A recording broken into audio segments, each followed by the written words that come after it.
Good evening, ladies and gentlemen. It's the Fat Back Four. It's the third attempt. Marty, come here and I ask you. Are you happy with that point? I was the first 5 times, but I ain't anymore. Like I said, perspective needed. It's a good point after a really difficult run of fixtures. It was a pretty. I mean, I thought it was a bit of a nothing game, really. So like 2 cagey teams that didn't want to lose before the international break. Obviously, with the penalty towards the end, it felt like a really big point. But yeah, I mean, like I said, after Chelsea away, Spurs away, a couple of other, little aways in there like Leicester, Palace, I'm delighted. Still joint top, so we'll go from there. Good stuff. Matt, are you happy with that point? I know you've answered this 3 times, but I'm going to ask you again. No, I'm absolutely disgusted. Move on. Beforehand that you were more than happy with a point before the game. You're still like that now, aren't you? Grand, mate. Top point in my eyes, considering all the circumstances. A lot of fatigue in those legs. Napoli fucking worked us over the weekend and midweek. Made us run a lot near enough the same. So yeah, onto much easier set of fixtures after the international break, much needed international break. So yeah, happy with the point, and we keep our position near enough around the top of the table. Yeah, joint top with Chelsea and City all on 20 points after today's games. Matt, I'm going to come back to you. The lineup.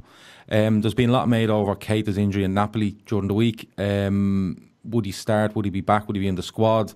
It turns out that he's on the bench, but the big one, I suppose, is Gomez in for Trent. Was that something you seen coming? Was it something you agreed with, or would you have held on to Trent for? I suppose he's better attacking-wise than Gomez. Was it something that surprised you? It's so hard to say because we just don't know what we're seeing in training. Trent's played a lot of games in the summer. He's come back. He's played pretty much every game for us. He might be knackered. We never know.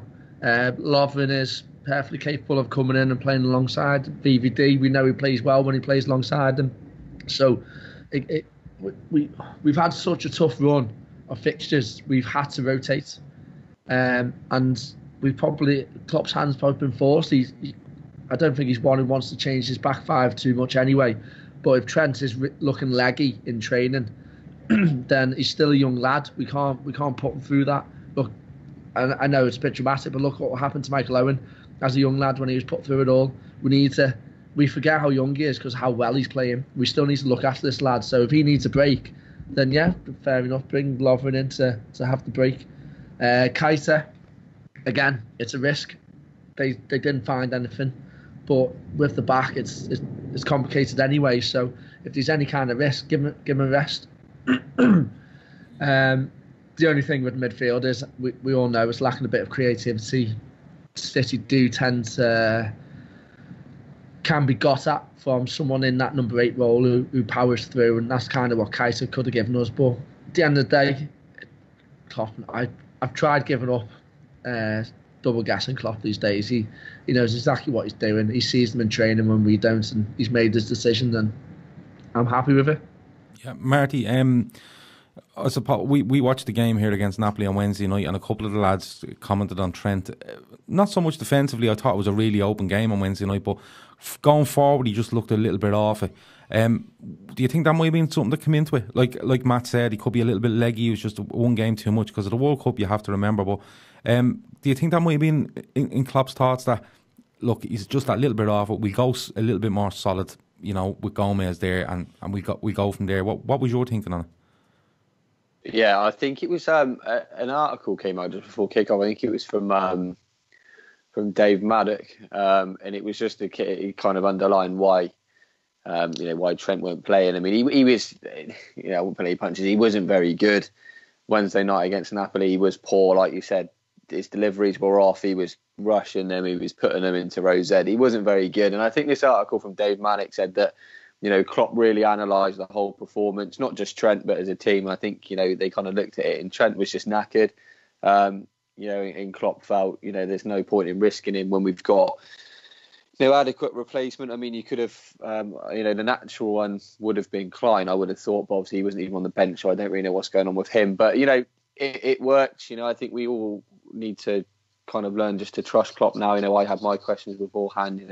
Wasn't necessarily because I think Lovren was bad. I just thought, he's not played much football since he's come back from the World Cup and his injury. And obviously City is a big one to come back into after, that Chelsea performance in the Cup. But, I was all for giving Trent a rest. I agree with Matt. I think you've got to look after these young players. They will try and play every single game because, they're young and they want to. But absolutely right decision. Obviously, I think Lovren played really well, and Gomez obviously slotting into right back done well. So Klopp knows his team better than any of us do, and if he thinks that's what needs to be done, then so be it. Yeah, absolutely. Grizz, one of a close friend of ours, Shane Davern, also known as Clavo, told us the team news early this morning, and you robbed it and pretended to be your own. When you got that team news off Clavo at 10 o'clock this morning, what did you think of it? Yeah, I personally thought Trent would get a rest on was it Tuesday we played or Wednesday? Wednesday, I think it was, wasn't it? Yeah. So I thought Wednesday was the time to rest Trent. Personally, I was pretty sure that Klein would come in. Away to Napoli. We're not expected to, our fullbacks are not really expected to bomb forward, which is Trent's main strength. I thought it would have been a nice time to give him a rest. He played, and by all aspects, he played pretty poorly. I read somewhere he gave the ball away 17 times, young Trent. And you just can't do that to teams like against teams like City.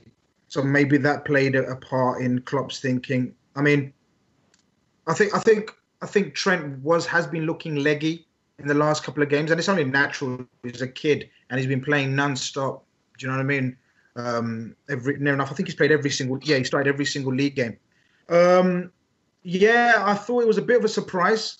As I did tweet in the morning, I thought it was a bit of a surprise by changing two positions in the back four. I mean, the simple one would have been just bringing Klein, as Marty says. That's just a positional change. But Klein can't play on Sundays. Hey? Klein can't play on Sundays. He does balloons on a Saturday night. That explains it. That explains it then. Yeah, that explains it basically. So it was only natural to bring in Gomez at right back, who doesn't do balloons on Saturday night. Yeah, no, I'm not getting involved in any balloon culture or any sort of fucking balloon chat. I think Marty's gone there. I think that's it. Marty's finished. On to the game. We're looking to come out, I suppose, strong. We always do against teams. But, Matt, was there an element of, I suppose, respect between both sides? Because I've seen games between these two and they're a million miles an hour and there's, superb football all around. Did you get the impression from the start both teams were a little bit standoffish? There was a lot of respect there between both sides. Yeah, I don't think it was by coincidence either. Our midfield's definitely not as forward thinking as usual. So that's one thing. But they definitely sat back a little.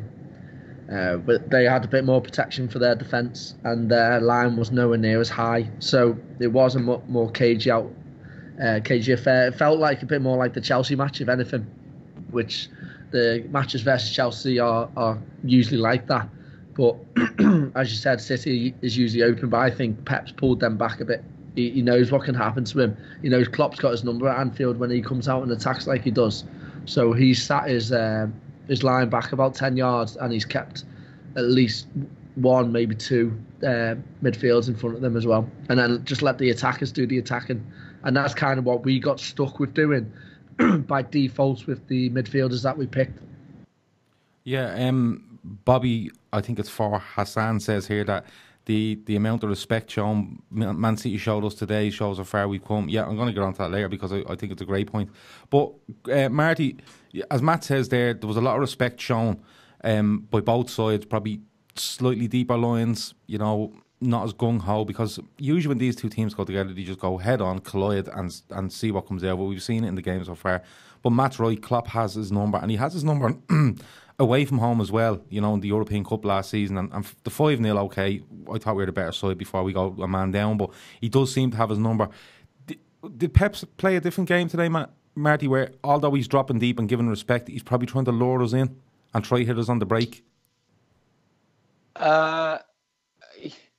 Yeah, he played a more rigid formation. I think one thing you look at, obviously, with Pep, similar to us, their fullbacks are always bombing forward. And I think you look at Kyle Walker today. I think Kyle Walker played more of a right centre-back role than a fullback.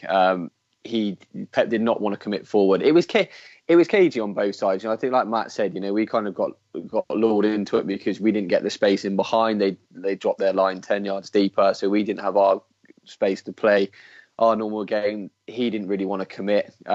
And I think if you had said to Pep, you know, Pep knows he comes and plays the Man City way, they get beat. You know, 9 times out of 10, they get beat. I think what we saw today was two of the best teams in the league that have evolved massively since last season. I think, you know, people were talking quite a lot about Guardiola's side, saying, oh, you know, they shipped 4, but you know, let's not forget we also shipped 3 against them, and it was clean sheets both sides. Both of them respected each other, and I think in seasons gone by, or certainly last season, it was just a case of whoever, you know, throwing punches and whoever not landed the knockout blow, which, you know, can come from either side. It was 2 calculated performances.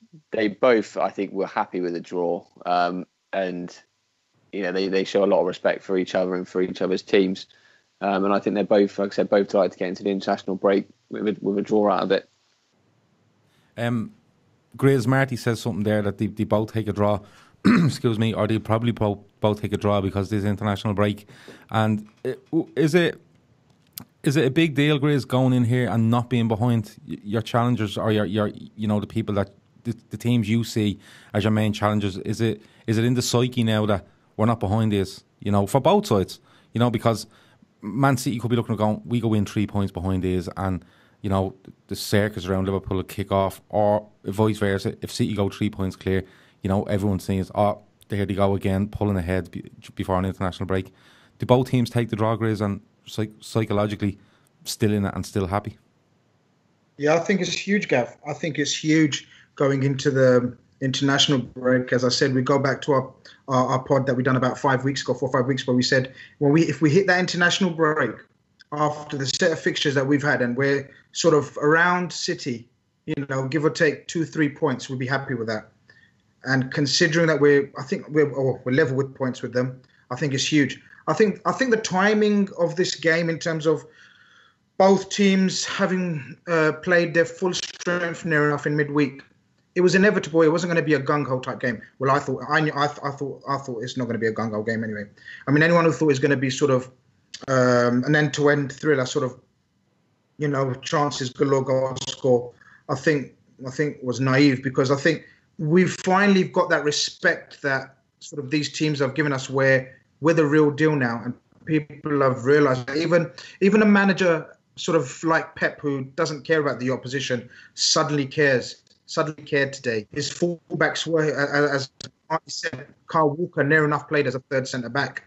You know, the Mendy fella on the left is known to be flying up and down the left. He didn't really get past Sterling much. You know, he played very conservatively. So I think we are in their psyche, we are in their minds that, okay, this year is not going to be a foregone conclusion like last season. So I think strategically, both teams would definitely have taken a point before the game, and that's how it panned out in the end. Yeah. I'm going to move through the game, right? Marty, I'll come back to you. Just on the half hour, James Milner has to go off with an injury, and we bring on Keita. Again, going back to the aftermath of the Napoli game, I thought Milner was the dead certain centre midfield. You could have made arguments against Wijnaldum. You could have made arguments against Henderson, Keita. There was talk of, do we throw Shaqiri in there and go balls out? But when this injury happens to Milner and Keita's coming on, are you happy, or are you thinking, oh, he's the one kind of motivator, I suppose, and sets a tempo in midfield were you wary of this substitution, despite Keita, you know, the class he has, and although he hasn't hit the ground running, he's a very, very good player. Were you a little bit worried when this substitution has to happen on 29, 30 minutes? Yeah, purely for the fact that, you know, the team will have been working with that formation, with those players from Thursday to Saturday. That is the game plan. And when you lose a player that early, there's not a planned substitution. You know, it does affect the game plan. You know, Keita and Milner are two different players. And Klopp actually summed it up perfectly after the game. You know, when he talked about Keita, and he also mentioned Fabinho and the new players, Shaqiri, etc. You know, he said he's purposely kept this three in the midfield because it's a difficult run of fixtures, and basically he wants to keep it simple. They know the way he works, and they can implement his game plan better than the new players. They need to learn the press, you know, learn the way he plays, learn the transition from defence to attack. So when you lose Milner, you know, he's been here, you know, obviously even before Klopp, you know, it's a big loss in a game like City. You know, it's clear that Klopp wanted to keep it tight at the back, you know, keep out both the Silvers, and you know, with Milner, he just, you know, he's a fine wine, isn't he? He just gets better with age. He doesn't stop running, and he's a beast, isn't he? He gets back well. You know, he seems to go forward well. And he was he was covering the left channel quite a lot, I noticed as well, when Robertson was getting forward. And I think with Keita, you know, it's clear that ability-wise, you know, he's nice touches, can pick a pass, but at the moment he just doesn't seem to have the energy to get up and down the field as well as the other guys. So, I mean, I think whatever player you lose, there's not a planned substitution that early is going to affect your game plan, and I think it did, unfortunately. But you know, the Keita will get there. You know, once Keita's fit and firing and he's learned the system, you know, he's going to be a beast. But yeah, it got him, but it's part of football, isn't it?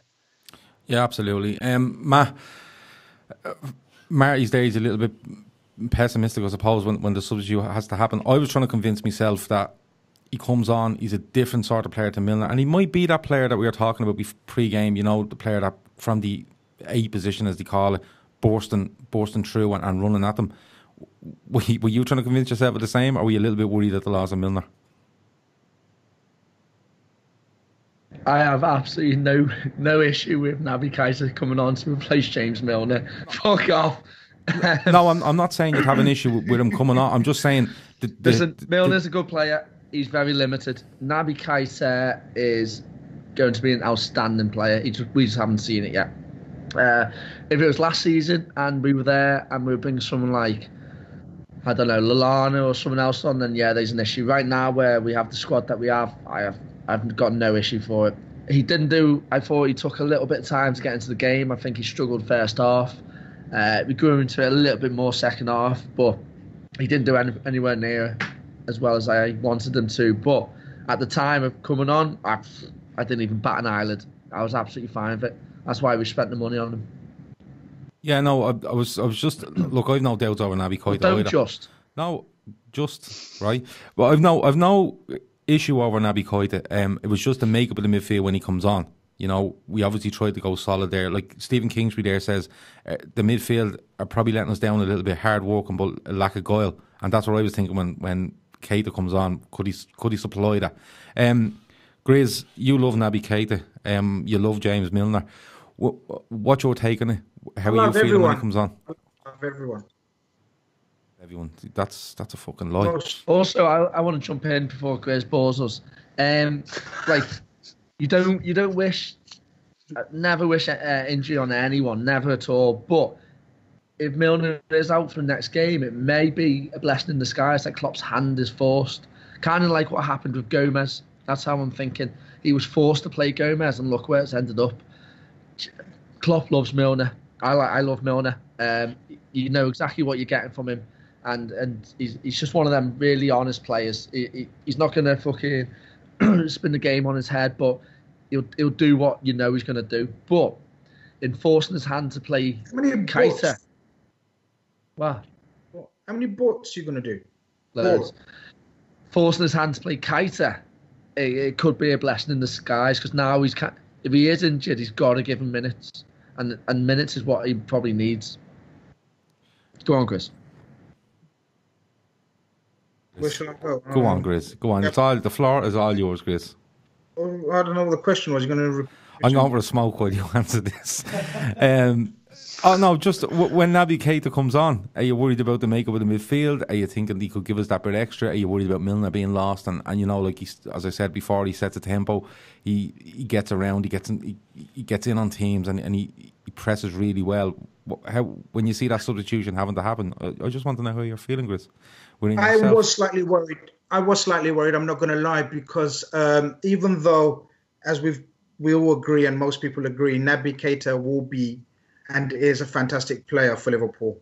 But you just can't underestimate the role of Milner in a Klopp team. I mean, he just knows. He's almost like a Klopp's lieutenant, sort of on the pitch. He knows where to be. He knows when to press, how to press, who to sort of, and he's like sort of another captain. I know Henderson's got the armband, but Milner does a lot of talking on the pitch, and he's very vocal. He knows where to be, in the right positions.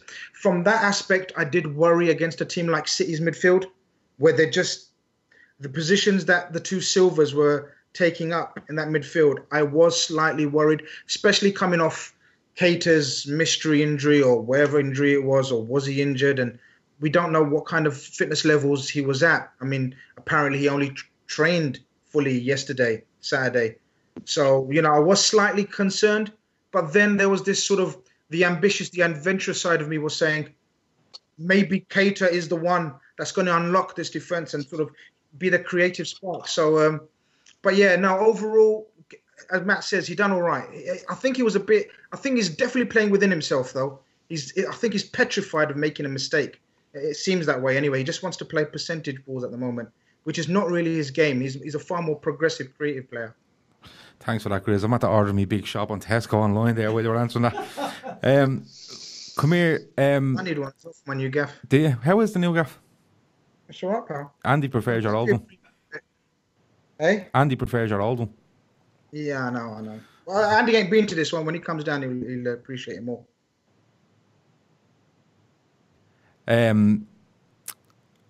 Half-time. We get to half-time, 0-0. I think it's a fairly even first half, in fairness, and even the stats show that, shots, possession. City probably have the bit more possession in the first half. It actually evens it out over the whole game.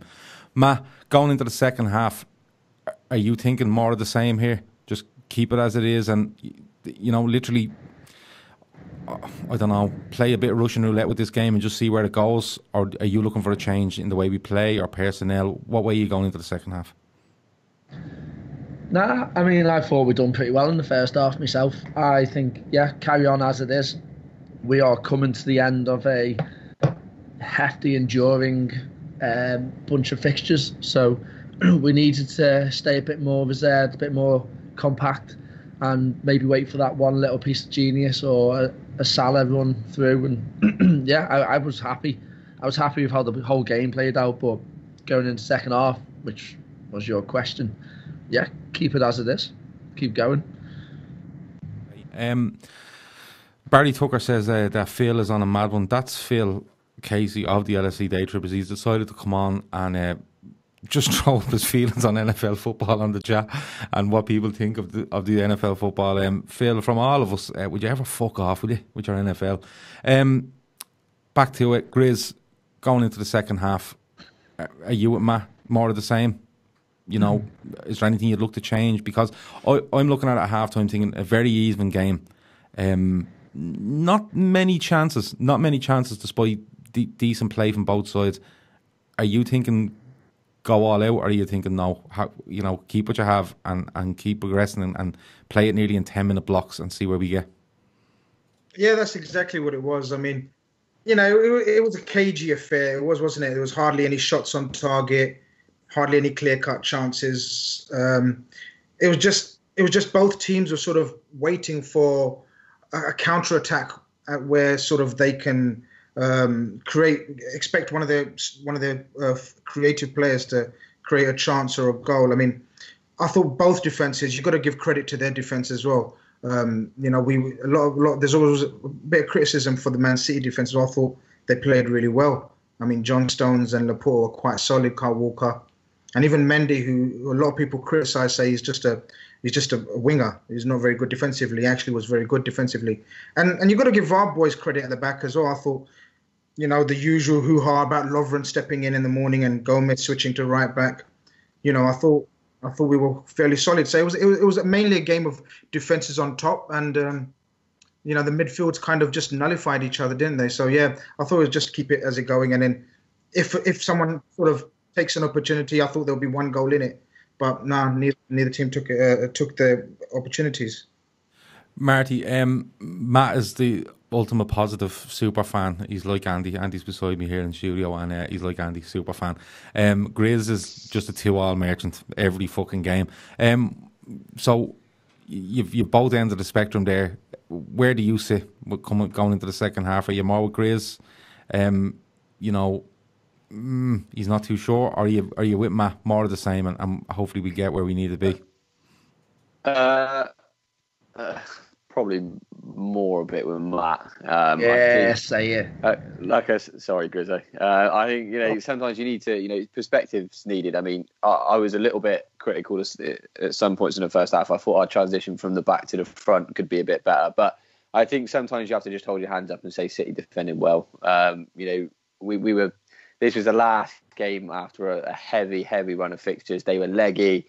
We played the same team basically game in, game out, and we did not look like conceding. They didn't have, from what I can think, one good chance in the first half. I think we tried to catch them cold first 10 minutes. They defended well. They got their game going for sort of the next 20. We played well. And then the last sort of 5 minutes of the first half, it was just fizzled out. In the second half, I was quite content at that point to keep them quiet, and see a draw out and then maybe get a sucker punch. But I was more than happy at half time. Well, that's what I said. That's what Grid said, apparently. I don't think it was. No, but it's okay. You can be with Matt. Okay, I told you, Grizz. They're ganging up on you. I think it's fucking terrible. Listen, a couple of people have said here, right? One of them, has said we got away with one today. They should have had 3 pens. They got 1. Fuck off. You know what? Let's move along into the second half. I think we start the second half really well. I think there's an extra step. There's an extra yard in us, and I'm thinking early on, if we get one up here, we get them to come out, and then we try fucking expose them. Matt, the first 10, 15 minutes of the second half, I thought we were the better side. Did you feel the same? Did you think there might be one coming here? Yeah, I mean, I didn't we play well the first half as well?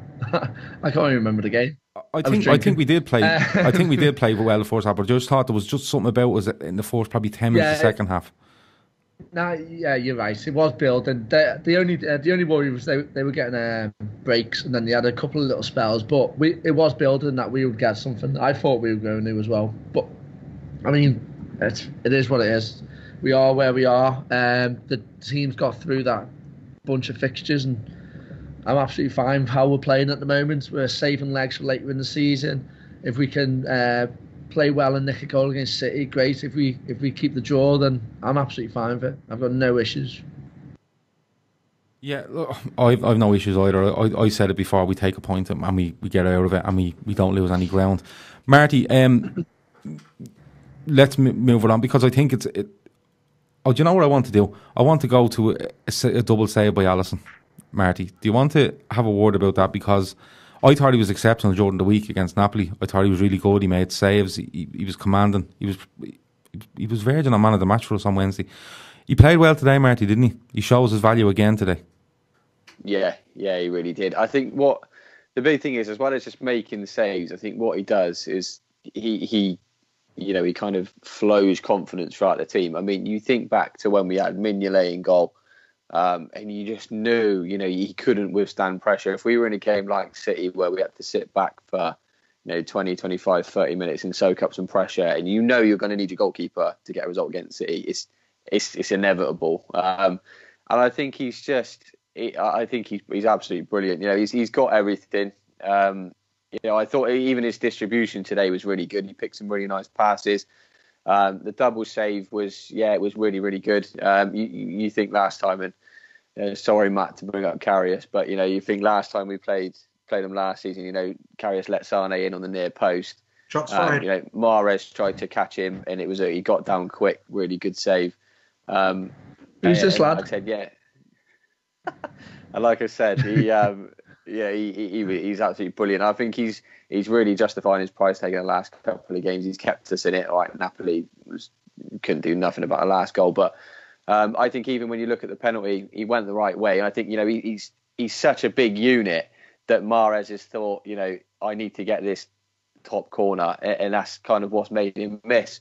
I think he's brilliant. I think he's an absolute tank. Yeah, do you know something?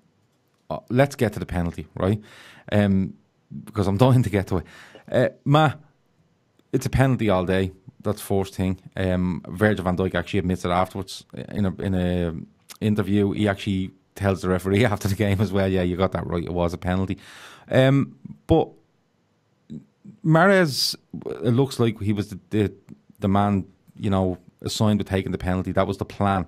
Although Gabriel Jesus seemed to be having a word with him. How much does Alisson get into his head, like Marty said, as such a big lad? And another shout out actually to John Actionberg. He on Sky afterwards, there's footage of him where he's standing and he's telling Alisson where this penalty is going. But how much does Alisson get into his head, man? He's he just said it's going over the bar. but just standing there. He's just standing there going, Actabug's just pointing at the upper Anfield Road and going, it's going there, kid. Don't worry about it. But but how? Seriously though, Matt. You can overdo it with goalkeepers, but. Mahrez, you can overdo it with asking a fucking question. No. What I'm going to say is, I've watched Mahrez take plenty of penalties, right? I've watched him take plenty of penalties, and a lot of them are whipped, and they're probably halfway up the net, left or right. Does he get into his head there and he thinks, I have to put this high and hard and virtually in the fucking postage stamp, or this isn't going in? Is he that much in his head? Okay. Firstly, Van Dijk only caused that penalty because Lovren was playing. Secondly, I was watching Alisson as Mahrez was standing there, and I thought, fucking hell, he looks massive. He was slapping the bar, he was jumping around, he was moving side to side. Did you get turned on when he was slapping the bar? Cool. Yeah, and I just thought, fuck, he looks real big there. He's got a chance of saving this. So yeah, if I'm thinking it watching the TV, then of course he's thinking it as well as he's running up to take it. And as Marty said, he goes the right way. If it's not right underneath the bar, that's getting saved. He's got his hand up high, and he's right over. He's fully committed to that dive. So the only place he could have put it is right in the bar, and he's gone for it, and he's absolutely skied it. Yeah, no, he has skied it, and I couldn't believe. When I seen him coming up to the penalty, I'm thinking Alisson's going to have to get into one of the corners here, probably 2 or 3 feet off the ground, that's where he usually puts them. And I couldn't believe he went for that power and trying to put up that fucking high in the goal. Grizz, Andy's here and he wants to know what you thought of Lovren during the game, because he's been mentioned a couple of times on the chat here, and Matt blamed him for Van Dijk fouling Leroy Sané. So I just wanted to see what you thought of Lovren coming back. And probably second part of the question, if Trent comes back into the team, does Gomez keep his place? Well, it's a mad shout trying to blame Lovren for Van Dijk going to ground, in the 85th minute. It's just one of those mad shouts that only Matt does. But listen, we move on from that. Which side of the goal was it? I thought Lovren on the whole, after a tentative start, I thought Lovren on the whole very good.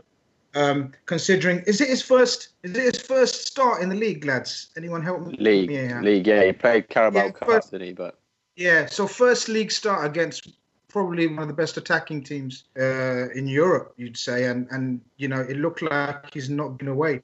I thought him and Van Dijk carried on their excellent partnership that they showed near the end of the last season. Gomez has been immense, so the pressure really was on Lovren to perform. Gomez has been the season without a doubt. So in that aspect, Lovren can sort of wasn't bad at all. I don't think Lovren was an issue at all. In terms of the goalkeeper, I agree with both of them. Fucking Alisson, seeing Alisson in the goal was like, it's pretty daunting. The lad covers. It was like seeing a big goalkeeper in goal, wasn't it? It's mad. And you're right. Morris wanted to sort of blast that into the top bins, you know what I mean? And he knew if he sort of tries to place it, this fucking beast is going to get to it. And he covers the same. He covers the same surface area as you, but he's stretched. Yeah, he's just more vertical. He's just more vertical than him, isn't he? Yeah, longer arms and more vertical, and less horizontal. Yeah, you don't talk long arms, yeah. But listen, on the Sky graphic, if you notice, they showed a lot of his penalties were to the keeper's left. Surprised when John Atterberg was showing him that he's going to go to the top right. So, but hey, it just shows you what. What's he saying? And he's just trying to work out if a lot is half. I don't know why. But Marty, but yeah, go on. But yeah, I just want to give a shout out to our brilliant, excellent goalkeeping coach, John Atterberg, that gets sort of the most stupidest fucking stick from people that have never seen him take a training session, never seen him take a goalkeeping session. Yeah, it's completely unwarranted. There's no evidence at all for it. It's ridiculous. Ridicule him for no apparent reason, but it just shows you how hard these analytic people and coaches work behind the scenes and how much research they do. I blame that cunt for Karius. I blame him as well for Karius. I blame you for Karius.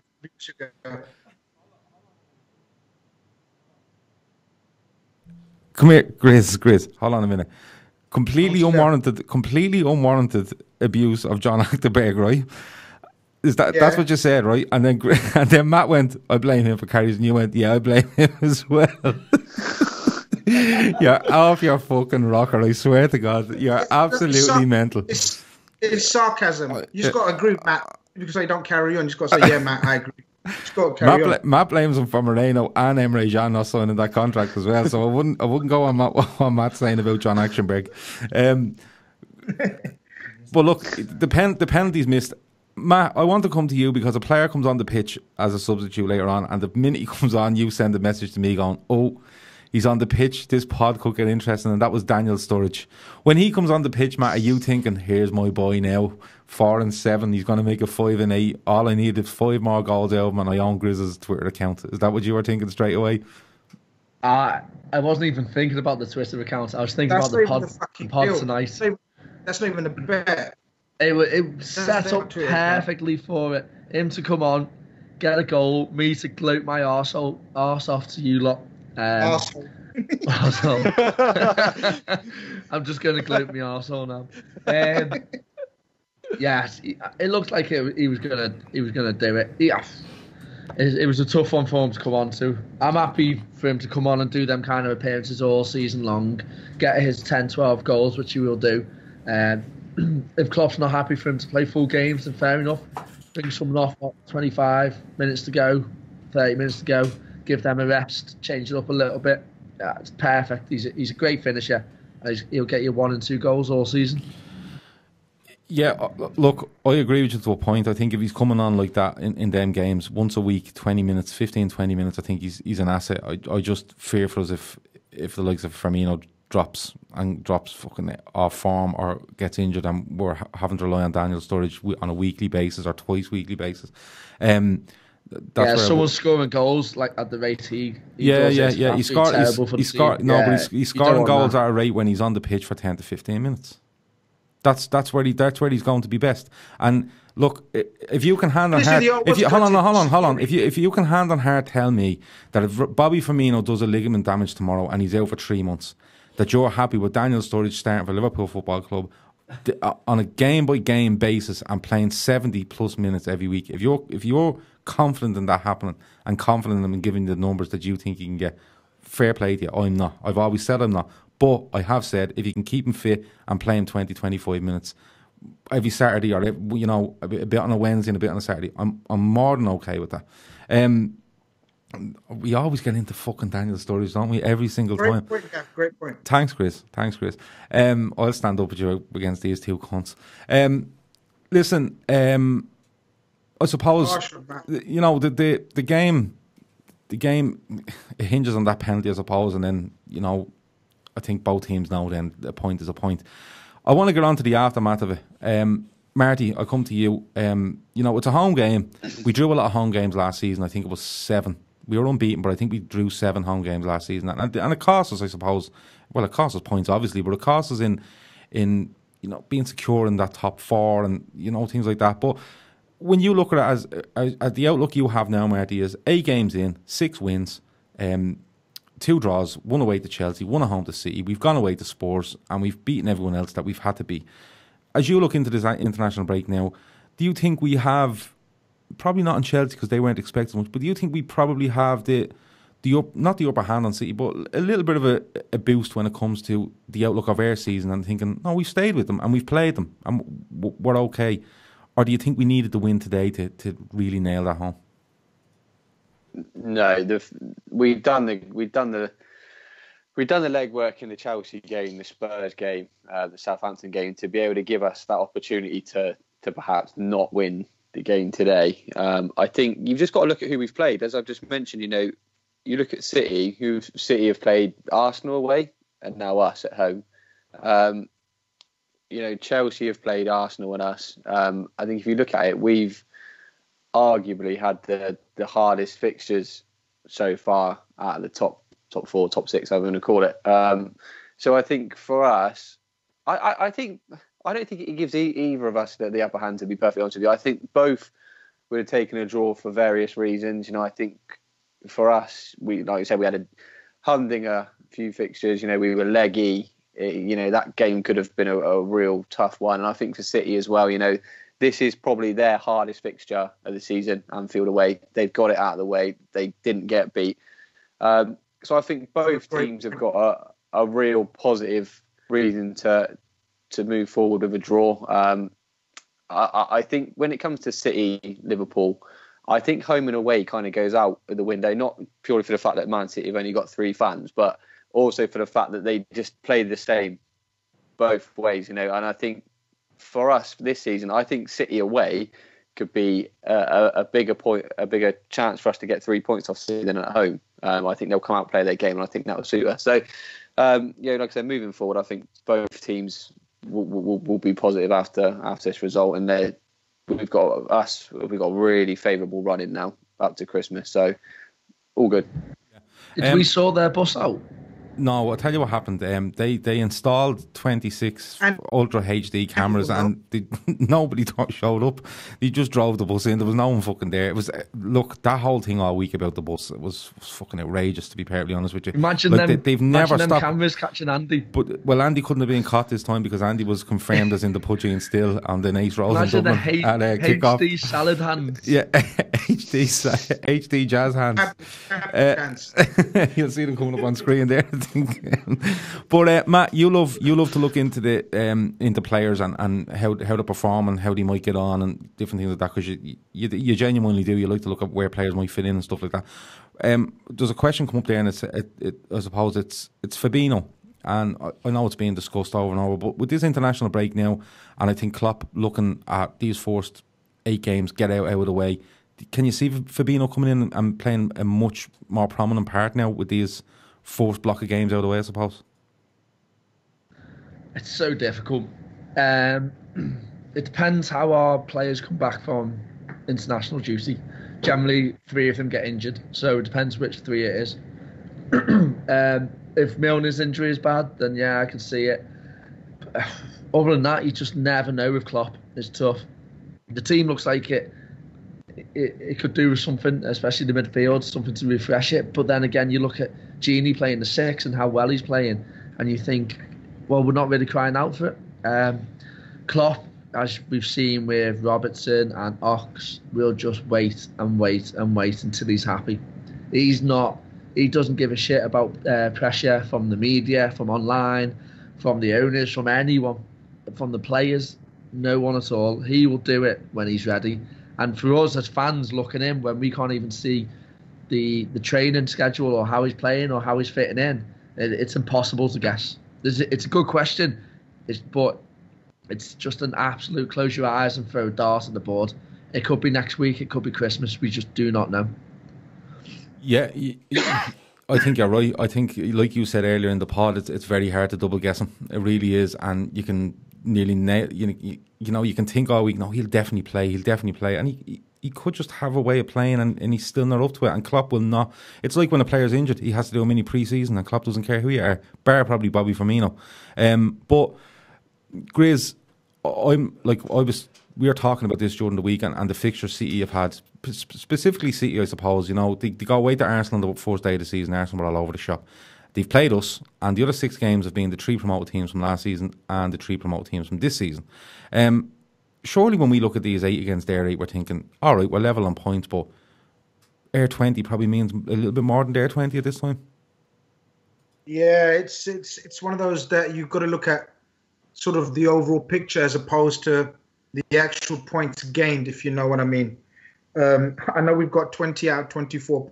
Is it 20 out of 24 possible points? But I think those 20 points, correct me if I'm wrong, I don't think any of you probably know the answer, but I think in the corresponding fixtures last year's, in the corresponding fixtures last year, I think we're behind. Sorry, we're ahead. I think that's a positive. Look, there's no doubt in my mind that we've had the toughest fixtures out of the top 4 or 5 teams. And to be in the position we are, I think bodes well. See, the thing is, this game was a very... I think ourselves and Arsenal I think ourselves and Arsenal have had the toughest ones. Yeah, Arsenal have a decent set of tough fixtures as well. But, you know, this game, I was thinking it's quite a pivotal... It was a quite pivotal game. If we'd lost it, see, the thing, there's 2 theories flying about. There's the super fan theory where, look, everything's positive. We're not playing well and it will come good. We're still getting the results. And then you got the pessimistic fans that are thinking, look, we're getting the points, but we're playing really shit. How long can we get away with this? And I think this kind of just didn't settle any debates on that side, did it? We got a draw. We carry on. We're in a good place. You know, the more pessimistic fan will say, look, how long can we not play well for? Do you know what I mean? It's got to cost us soon. And then the positive lads are saying we still haven't kicked on, and we're still top, and we're still unbeaten. So I think the next set of fixtures will go a long way to defining where we're going with this, because even though we've said they're the easier fixtures, we have tended to sometimes struggle against the easier opposition. But look, at the end of the day, I read another thing where it says we haven't conceded a home league goal since February last year. That's fucking some stat, man. I mean, considering, you know, people criticizing how weak we are. Oh, Matt's playing with his emojis again. He's found a new toy. But look, considering that a lot of people say we're built on quicksand, we're built on sand, you know, I think we've got more than decent, a very good foundation to build on now. We're just waiting for that attack to come through. Okay, just to let people know, Matt's found a new toy on Skype where I think he takes screenshots and all sorts of stuff, and he thinks it's amazing. Lads, I want to jump probably a little bit ahead, probably 2 months ahead. Looking at this squad as it is, I was messaging Shawnee FC earlier, and we were just talking about the game and agreeing probably it's a big point. But we are saying we felt that between the two of us, we felt that there was just something missing, and he reckons we might try bring in someone in January, probably, you know, an attacking kind of midfield player. Grizz, I'll let you go first on this and try to be short on it. But firstly, what's the story with Fekir? And secondly, Paqueta, the latest sensation that everyone's watched on YouTube and knows everything about him. I know Flamengo was Matt's second team before he comes on and says that. But Grizz, can you see, as the squad sits now, can you see us doing something in January? And I'm only asking that because we've kind of gone through these first 8 games thinking we're just missing something. Probably down to Keita not firing on all cylinders, but probably just missing that little bit of guile. Can you see us doing something in January, Fekir? Not with Fekir, but I can definitely see us doing something in the attacking department. I think I think it's pretty evident or clear that Klopp was sort of gambling on Lallana's fitness, helping him through this phase, maybe, giving him a last chance. But I think he's given up in terms of sort of relying on Lallana. So, and especially with Ox being out long term, it's pretty clear we could do with a Fekir type, or I don't want to go back to this argument of Coutinho replacement. This Paqueta guy, I don't know nothing about him in terms of how he plays. Matt will sort of fill you in after me. But all the relevant people were told that in the summer that we are scouting him hard. So it's come out now that maybe it's more than scouting. But I do think we tried to get sort of that creative Fekir type play in January. I really do think that, and it could be pivotal. It could be the difference between sort of us really, really challenging for the title as opposed to sort of settling for second and third. So yeah, I think that's the one type of player we will target, especially with the emergence of Joe Gomez in centre half. I don't think we'll target a centre half now. I think it's definitely the onus will be to find that creative attacking midfielder. Yeah, when you say scouting and then probably more than scouting, I just hope it's not fucking stalking them or something, you know what I mean? Or sending them mad letters in the post. Marty, I'll come to you next because I want to go to Matt last on this Paqueta lad because he's the expert on this one. He's told me during the week. So, Marty, Paqueta, do you know anything about him? Or do you think if we are going to sign someone, it will be in that area of the pitch? Can you see anything else happening? For me, I think I can see Klein going in January. That'd be my shout on probably outgoings. But can you see anything happening in January, or do you think we need anything? Are we overhyping this problem we seem to think we have? No, I don't think we are overhyping it. I think it is a problem. I think, you look at it, and we've had Coutinho. I certainly underestimated what Ox brought to the team. Lallana in 16-17, I know obviously at the moment of his injury troubles, he's a bit of a forgotten man, but, in 16-17, Lallana he was absolutely brilliant. So I think this is the first time we've kind of really lacked having what you would call a number 10, an attacking mid, creative player, whatever you want to refer to it as. Could you use Shaqiri there? Possibly, but I don't think that's why he signed him. I don't think that's Shaqiri's best position. So for me, I hope we do go and get somebody. Like I think Grizz said, I think Klopp was hoping Lallana might find some fitness, but it's just, we're supposedly in full training now, but we'll be barely seen in this season. I know absolutely nothing about Paqueta. I don't even know if that's his name, but he's Brazilian, so why not? Samba boys, let's do it. But I hope he finds. Half Brazilian. I don't think we'll get Fekir. I don't. I think that ship's sailed now. I think it'll be someone like that. But I hope it's January. But if not, then it's not. I don't think it's the end of the world. Before we go on to our UFC chat, because Grizz was running the UFC 229 last night. I don't know if anyone knows it, but he was. Before we get on to that, we've a couple of minutes left. Matt, this guy Paqueta, tell us all about him. Tell us what's happening. Are we stalking him? What are we doing? Well, I think it's pretty much done. But the player himself, he's an absolute fantastic player. Big, powerful, strong, can play the 5, 6, 7, 8. He's the Coutinho replacement we've been looking for since Suarez left. He's a brilliant. Can he play the guitar? No, it's trombone. Oh, lovely, rusty even one. better. Yeah. And if we can't get him, then we need to go after Rabbit from France. He'll be good as well. What about Ramsey off Arsenal? Because that seems to be a contract situation where supposedly Liverpool are looking at him. Being serious now, I'll take Ramsey all day long. I like him. Yeah. Yeah. I don't know. Right. Well, listen. That's basically all about the football and the match and Rabbit from France and Paqueta that we don't know where he's from. He's half Brazilian apparently, and all that stuff. And Grizz's new house. Now, the UFC, I wasn't going to talk about this, but Grizz, I swear to God, you gave me so much entertainment this week. I swear to God, it was so good. Grizz, when you found out about UFC, right? When you found out about UFC last Tuesday, You went from never speaking about it to knowing all about it and being a complete expert on it. How did you find last night? How did it go? Your man done the business. Alhamdulillah. Alhamdulillah. It was a great fight. And your boy got smashed.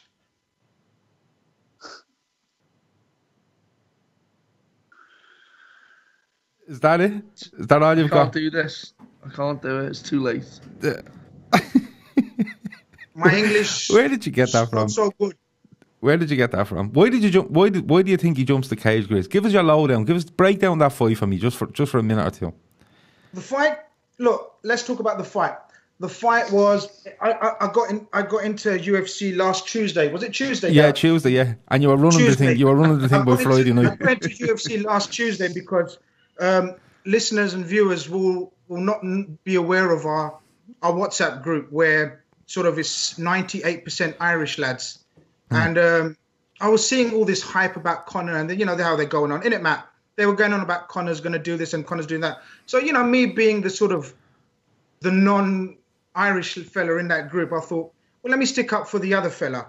And the other fella only turns out to be Habib, can't say his second name, right? And so Habib sounds, so these Irish lads turned Habib into kebab, as they do, right? So they said that, like, all right, you're only supporting Habib because it sounds like kebab and you're a fat cunt, right? so that got me going even more, right? Tell the truth, though. Tell the truth. When you first went over UFC and seeing that you did read it as kebab, went, I'm having some of that.